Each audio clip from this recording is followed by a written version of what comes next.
जय जिनेंद्र। स्वागत है एक बार फिर आप सबका आपके अपने YouTube चैनल सात्विक जीवन पर।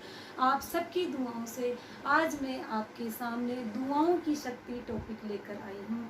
मैं अपना संदेश अभिनंदन के माध्यम से आपके सामने प्रेषित करूँगी। रात के 11 बजे थे। अभिनंदन के दरवाजे पर घंटी बजी। वो एकदम चौंक गए, इतनी रात में कौन आ गया।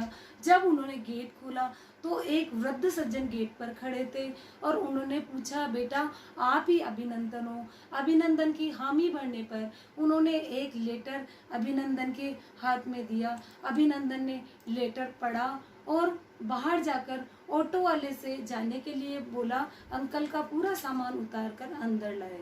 अंकल ने अभिनंदन से बोला, बेटा आपके पिता ने मुझे बड़ी उम्मीदों के साथ आपके पास भेजा है, आप मेरी मदद करोगे ना? अभिनंदन ने मुस्कुराकर कहा, निश्चित ही अंकल, आपका काम कल हो जाएगा, आप आराम से सो जाइए। दरअसल बात ये थी कि उन सज्जन का बेटा रोड एक्सीडेंट में अपनी जान गंवा चुका था। वो किसी की कंपेशन नहीं लेना चाहते थे, पर जब उनके डेली के खर्चों में दिक्कत आने लगी तो उन्होंने सरकारी अनुकंपा लेना स्वीकार किया। इसके लिए उनको एक लेटर दिल्ली के किसी ऑफिस में जाकर साइन करवाना था, पर क्योंकि अंकल गांव में रहते थे इसलिए उनके लिए ये बड़ा चुनौतीपूर्ण काम था। पर उनके बॉस ने उनसे बोला, मेरा बेटा दिल्ली में रहता है, आप वहाँ चले जाइए, वह आपका काम करवा देगा। इसीलिए वो दिल्ली आए थे। अभिनंदन ने जब अंकल सुबह उठे उनका खूब आदर सत्कार किया, उनको अपनी गाड़ी में बिठाया, ऑफिस से छुट्टी ली और अंकल का काम करवाने के लिए निकल पड़ा। काफी मशक्कत अभिनंदन को अंकल का काम करवाने में करनी पड़ी। आखिरकार काम हो गया। काम पूरा होने के बाद अंकल को अभिनंदन बस स्टेशन ले गए, उनका बस का टिकट कटाया, उनको मिठाई का डिब्बा भी दिया। जब अभिनंदन मुड़ने वाले थे अंकल बोले, बेटा आपके पिता धन्य हैं जिनको इतना अच्छा बेटा मिला है। अभिनंदन बोले, माफ करना अंकल, मैं वह अभिनंदन नहीं हूँ जिसके पास आप आए थे। अंकल चौंक गए, पर बेटा आपने तो बोला था आप ही अभिनंदन हो। अभिनंदन ने कहा, अंकल मैंने उस लेटर पर देखकर उस अभिनंदन को फोन किया था, पर वह 8-10 दिन के लिए बाहर गए हुए हैं। आपकी हांफती हुई बदहवास हालत देखकर मैं आपको मना नहीं कर पाया, इसीलिए मैंने आपकी मदद करने की ठान ली। अंकल की आंखों में आंसू आ गए। उन्होंने कहा, कौन कहता है इस दुनिया में भगवान नहीं होता?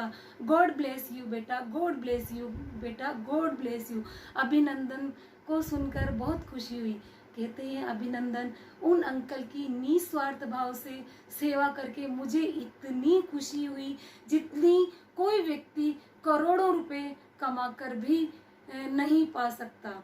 दोस्तों, मैं आप सबसे कहना चाहूँगी, भगवान ने हम सबको किसी स्पेशल काम के लिए भेजा है, तो अगर हम एबिलिटी रखते हैं तो हमें अपने तन मन धन वचन वाणी व्यवहार से जितना सेवा सबकी कर सके उतनी अवश्य करनी चाहिए। हम अपने परिवार, रिश्तेदार, मित्रों की मदद तो करते ही हैं, पर हमें ऐसे लोगों की मदद भी अवश्य ही करनी चाहिए जिनको हम बिल्कुल नहीं जानते। आपको किसी की मदद कर कैसा लगता है, कृपया आप कमेंट बॉक्स में अवश्य बताएं। जब आप किसी की मदद करते हैं तो उस के अंतर्मन से दुआएं निकलती है, वह व्यक्ति मुस्कुराता है, जिससे प्रकृति मुस्कुराती है, पूरी कायनात मुस्कुराती है। इससे आपके जीवन में आने वाली सब विघ्न बाधाएं टल जाती है, सुख शांति समृद्धि। ऐसा मैं अपने पर्सनल एक्सपीरियंस से कहती हूँ। धन्यवाद आपने मुझे सुना इसके लिए।